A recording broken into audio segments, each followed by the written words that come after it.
It's the RJ Ochoa Show on 94.1 San Antonio Sports Star. What's going on in Jerry's world? What's the latest from Cowboy Camp? Find out right here, Friday mornings at 7:30 and 9:30 with the manager and editor-in-chief of Blogging the Boys, RJ Ochoa. Here's Robin Rudy. It is R&R with the addition of a third. RJ Ochoa, it is time for his show on his special day. Let's all gather together and wish our young friend RJ Ochoa happy birthday, my brother. We're so glad you took some time out of what will be surely a fun-filled day of breakfast in bed and all the things you deserve. Thanks a lot, guys. Really appreciate it. I'm not in bed. It's breakfast time. So that's an interesting thing to start off with. Well, you could have had breakfast already. Rudy and I have been up for hours. So. Yeah, I will say I have gone and checked on. I've never done this before. First time. The brisket that I put in at 7:30 last night. So it's at 12 hours now. I haven't checked on the brisket itself. What's your temp? It's at 200. Been at 200. Oh, you're getting close. Hours. You're getting close. Yeah. So what are you going to 205? You're going to take it to 205? Not quite. Just okay. Making sure everything's good, and then gonna check the temp and see what's up. Maybe then elevate after I wrap and the stall and all that. But I had to make sure that overnight the pellets, they didn't fall.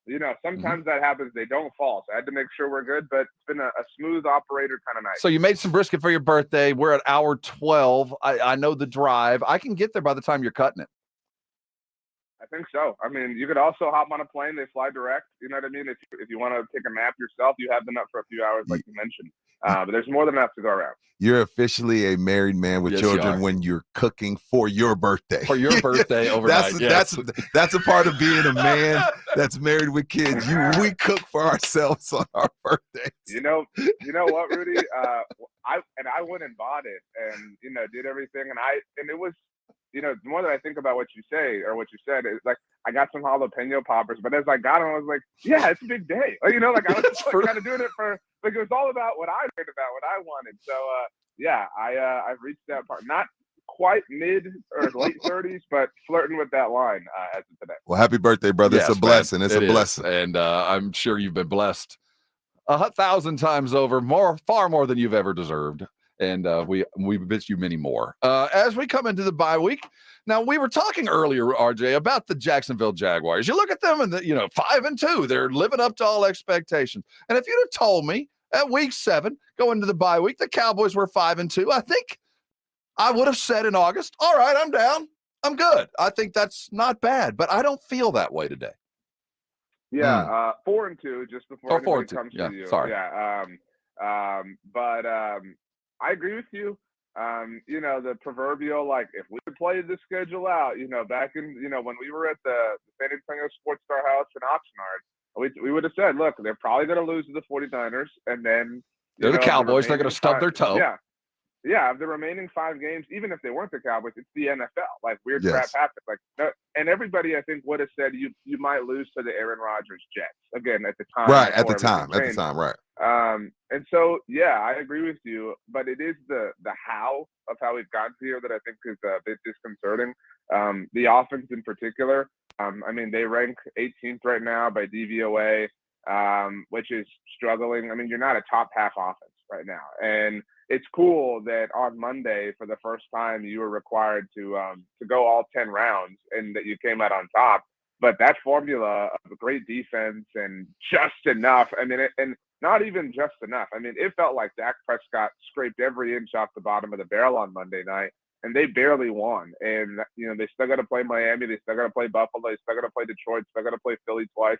And even if you get through all that, you play all these teams in the playoffs. And so there's a lot of work to be done over this bye week. I wouldn't celebrate being 4-2, but these are definitely rich people problems for the overall point. Stephen Jones joined the Blitz yesterday, and they were asking him about, if they were looking to make any moves, and kind of nonchalantly said he didn't see like the need for anything right away. Do you agree with that? Rob and I were kind of saying, I don't know what they need offensively, RJ, but I would like them to do something. Yeah, Rudy put it, they need a B12 shot. Just a little B12, a little pick me up, a little cup of coffee. I don't know. Or am I reaching? Well, you don't drink coffee, Rudy, so I'm interested. No, I drink. No, I drink it effects black. of I that. drink it black. That's all. Every now and then. Yeah. But I mean, look, I think Steven knows that that the Eagles and Commanders and Giants listen to the blitz, and that they they can't put all their cards on the table. I would be. I would be stunned is a bit of an aggressive way to put it, but I would be surprised if they didn't do something. I mean, they clearly need help at wide receiver. They clearly could use help at corner just because of the receiver thing as a result of, Michael Gallup not quite being what you would have wanted. Right. And at corner, obviously, it's a result of the Trayvon Diggs injury and finally having an opportunity to catch your breath there. And so this is a team that has been aggressive for the last, 365 days. Obviously, they traded for Brandon Cooks and Stephon Gilmore, and everybody remembers that. They traded for Trey Lance. They traded Kelvin Joseph away for Noah Igbenogany. And everybody got really mad that they didn't make a move at the deadline last year. But a week before the deadline last year, they traded for Jonathan Hankins. That's right. A really big and important part of their run defense. He was the only dude that showed up in San Francisco. And so, I mean, they know that they're close. They know that they have a seat at the table of challengers and contenders.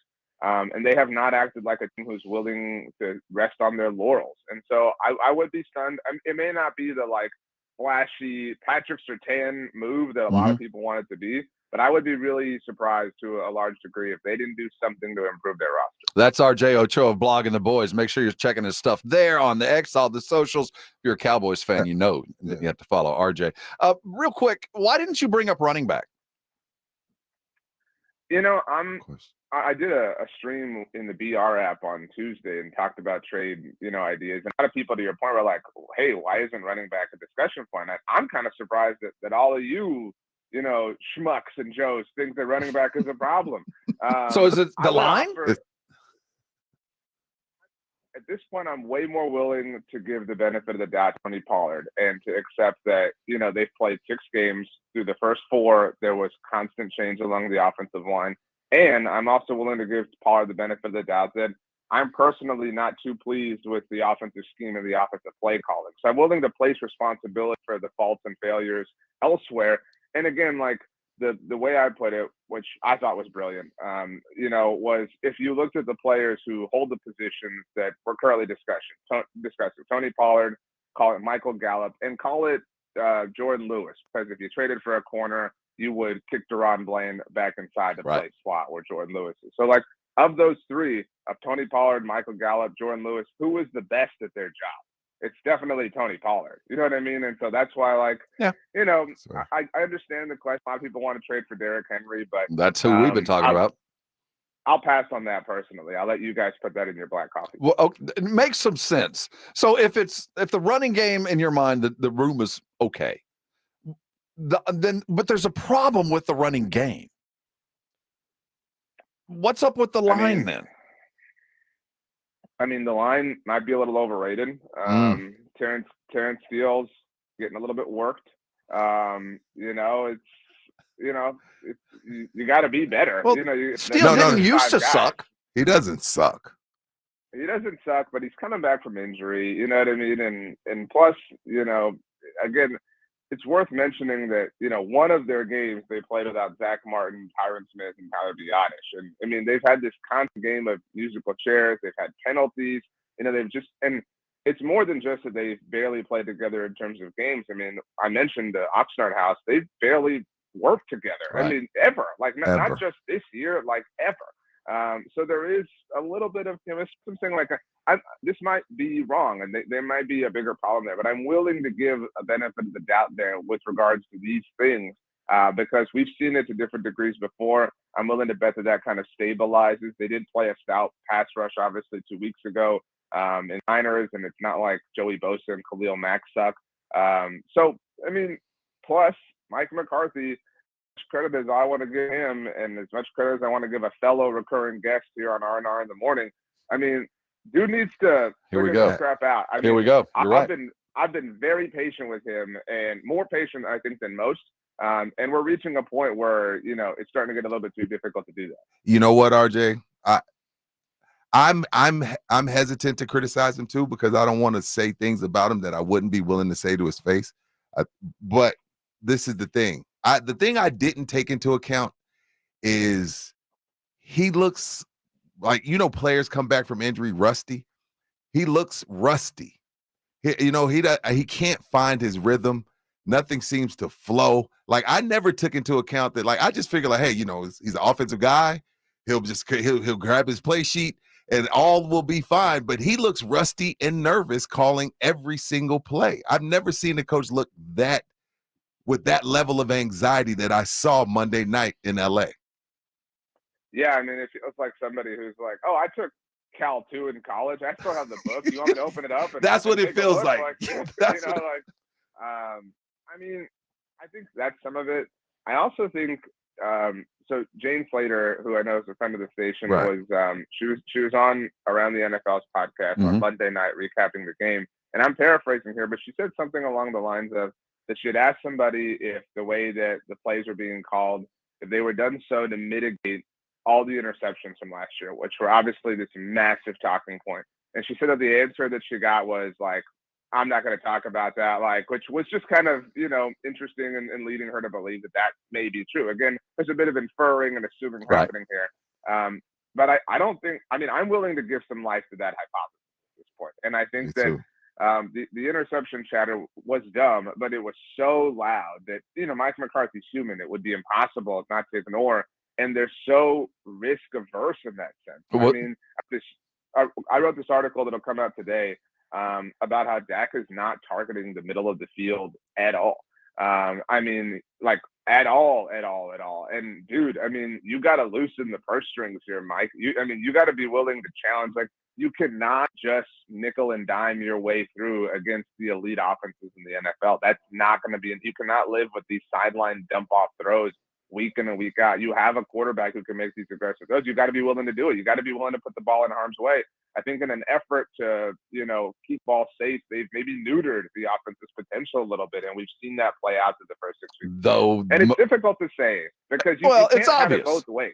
RJ, you hit it on. We've all inferred by everything that has happened that responsibility has either been surrendered or taken from Dak Prescott, that there's things that he's just not allowed to do anymore. And they keep acting like, no, it's same as ever. But you don't just settle for a field goal there if you love your quarterback, if you trust your quarterback. And we know the situation we're talking about. And McCarthy's like, no, I needed the points. He justified it. I wanted the points. I just wanted to get the hell out of there. That's a guy who doesn't trust his quarterback. I normally think takes like that are a bit outlandish, but first of all, Robbie T is not an outlandish take person. No, he's not. And two, I have a very hard time coming up with, evidence to dispute that claim. It would just be like to argue. That was one of the more cowardly moves that anyone has made in the NFL this season. It was really frustrating. And to say that you just want points is also hypocritical because earlier in the game, they went for it on 4th and goal with I hate the tush push name, and I hate that Dak was like, they didn't push my tush enough, and everybody thinks it's the funniest thing ever. You said tush. But like, you were willing to roll the dice there. Like, it is so. If there were 3 seconds left, like if you really only had like a choice between, set like an opportunity or a guarantee, I can get with you on this. But like to fold like that was so cowardly. And it was either like ultimate cowardice or, to your point, Rob, it was not trusting Prescott. And look, Mike McCarthy, you've won a Super Bowl. I'm not here to question you, but in today's like moment, I trust Dak Prescott more than I trust you. Wow. If I have to pick a side, I'm picking the side of the quarterback because he's got a lot more recent history to suggest that he can do this at a high level than you do. Because to Rudy's point, you're still dusting off the cobwebs on all this, and we have no, I said coming in this year, we were going to find out. We were going to get, one way or another, an answer on whether Mike McCarthy was an answer as far as an offensive play caller, overall mindset to kind of lead this team. And we're a very small sample size of the way through. But so far, how can you not be ready to see something else on offense? And the only thing that worked out for him was that Kellen Moore's offense was stymied. Because if Kellen Moore's offense had gone off, this would be a very, very long movie. Good point. Hey, RJ, we're joined by RJ Ochoa, blogging the boys. RJ, can you let Micah know you're a lot closer to the team than I am? Can you let him know that we've all used the Cowboys as talking points well before he got here? And if we will use the Cowboy as talking points and content well after he's gone. I know. I can appreciate him carrying the flag. Like, y'all talk about us too much, and yeah, like just cut it out. And Clarence Hill is backing him up. Like ESPN is coming for Micah because they use the Cowboys so much. It's always been this way, RJ, and it's gonna be this way after Micah's long gone. So I have complicated emotions about this Okay. because if it weren't for the Cowboys machine, there would not be bread on my table. You know what I mean? So I'm dependent on that. I feel you. I also think there's a heavy level of irony in Micah saying this on his personal podcast. That TJ Watt doesn't have, that Myles Garrett doesn't have. And there are players who like Von Miller has a personal podcast with Report as well. But Von has done some incredible things. I mean, you either have to be like this exceptional kind of case or play for the Dallas Cowboys. I do agree with him to an extent in that you're not treated fairly. It's fine if you want to, and I don't mean to play the victim in any sense, but if you want to talk about them and lambast them and roast them, that's fine. But hold the same standard, I think, would be the claim that's fair. Because if Dak had the game that Justin Herbert had, he would be the person getting ridiculed all week long. But Justin Herbert gets to skate by. I mean, Dak Prescott won. And as just an example, I co-host a podcast with me at SB Nation that runs our Eagles side. He came in on our episode this week and made a bigger deal about the Dak Prescott missed throw to Tony Pollard, and said that if the Cowboys had lost, that would have been the biggest moment in the game. Made a bigger deal about that than Jalen Hurts' 3 interceptions, right, the final of which literally did lose the game. So, I mean, I don't, again, mean to say, like, woe is me and, stop being mean to the Cowboys. But if you're going to drag them for this, do it. By all means, like, lead your shows and segments with it. But the other teams are giving you just as much material to work with as well. Amen. Water is wet. It's going to be light after it's dark, and you're going to give the Cowboys too much credit and too much blame. That's never going to change. And I think you brought up the most important part of this, but for the platform that the Cowboys are, Micah's not doing what he's doing. I mean, he doesn't get that podcast. I don't care how good you are. If the Cowboys are a 500 team, ain't nobody following up. It's just not there. Micah's a really eccentric personality, and so I do think he would find a way to shine elsewhere. But if Micah were who he was for the Carolina Panthers, is everything the same? You know what I mean? Like, Keekly. Like, you're Keekly. You'd retire, we barely miss you. You have to be, like I'm saying, an extraordinary personality to find a way. If you think about like the Richard Shermans or the Marlon Lynches, like you have to really stand out and be an elite player if you're playing for one of these, maybe not small markets, but not Tiffany brand franchises. But if you play for the Cowboys, it is an admitted Nas boost. There's no doubt about that. I want to circle back to something we were talking about with Jerry and the play calling of McCarthy. We saw this week Frank Reich either gave up or had it taken, play calling for his team. Can you imagine a scenario where McCarthy would give it up or have it taken from him? I mean, it did happen in Green Bay. He did cede the play calling duties, and then he regretted it and said he never would again. And then he, came into Dallas and let Kellen Moore have it. So there is technically precedent.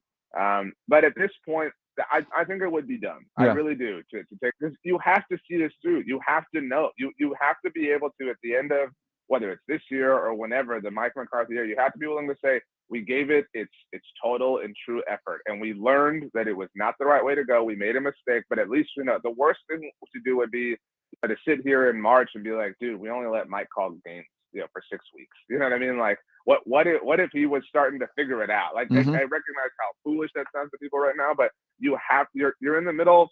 You're in the middle of the brisket smoke. Don't go open it right now. Don't open it. I can't change it. You know what I mean? Like, it's just, you got to let it be the way it is. But I will say, kind of to Micah's point on your question, Rob, the take I heard on Frank Reich this week was, oh, well, this is Frank Reich just like understanding that he has to delegate things as the head coach. Versus if Mike gave up play calling, it would be, this is a disaster. He's a failure. I mean, it's just, there is a kind of buffer for differences. I know because it's the Cowboys, we want to act like, we got to watch out for those Rams. I'm just a media guy. I'm just a fan.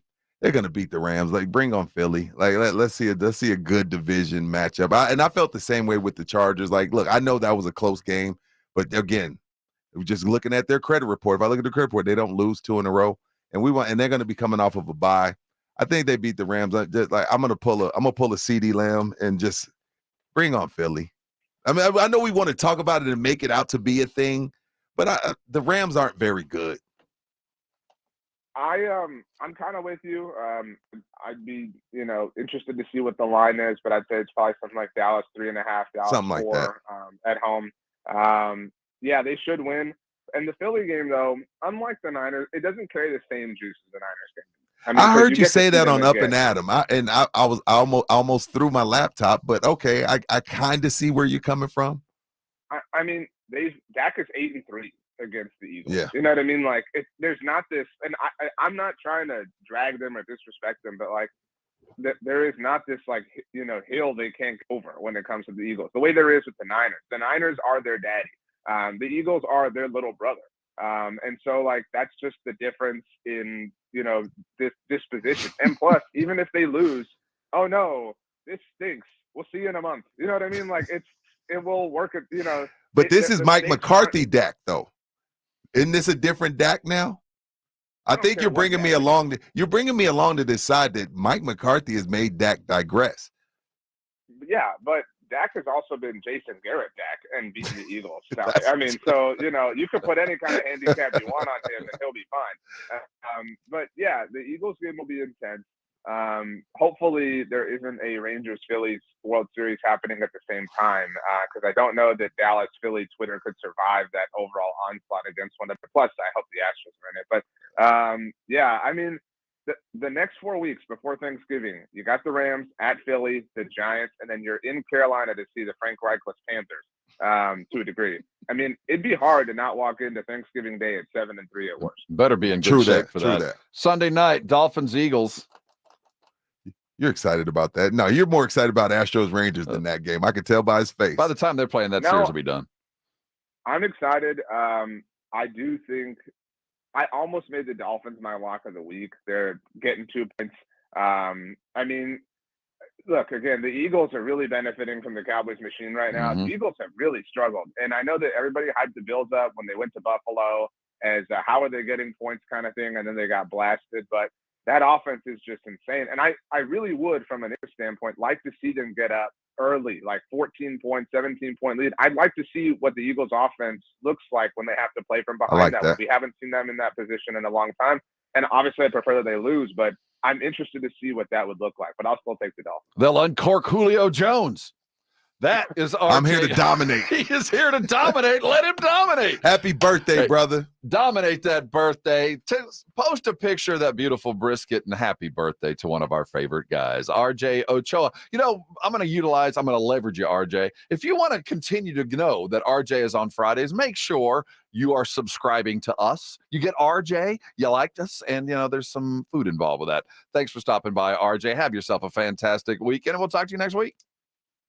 I love you both. I love everyone there. I hope you each find a piece of brisket, whether it's on the floor, on the plate, or in your mind.